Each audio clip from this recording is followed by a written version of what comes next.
Hi అండి. Welcome my channel. ఈరోజైతే కొరమేను చేపతో వంట చేద్దామంటే అది కాస్త మంటయిందనమాట.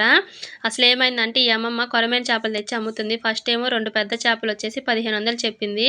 మేము వద్దనేసరికి పైకెళ్ళి ఆ చేపలు అమ్మేసి చిన్న చేపలైతే తెచ్చి 2 చేపలు 500 అందనమాట. మేము 3 చేపలు 300 లెక్కన బేరమాడి తీసుకున్నాము. ఆమె శుభ్రం చేసిచ్చింది. వీటిని వండుదామని చెప్పి బాండీ పెట్టి ఆయిల్ పోసానో లేదో ఇలాగైతే పెద్ద మంటొచ్చిందనమాట. నాకైతే ఒక 10 నిమిషాలు ఏం అర్థం కాలా. చాలా భయం వేసింది. పక్కకెళ్ళి కూర్చున్నాను. మళ్ళీ వచ్చి మైండ్ అంతా ప్రశాంతంగా అయిన తర్వాత వంట అయితే స్టార్ట్ చేశాననమాట.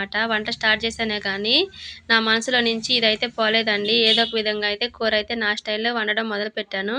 ఈలోపే నాకొకటి అనిపించిందనమాట. పెద్ద పెద్ద హోటల్స్‌లో పెద్ద పెద్ద మంటలు పెట్టి వండుతారు. మరి వాళ్ళైతే ఏ విధంగా ఫీల్ అవుతారా అని చెప్పి.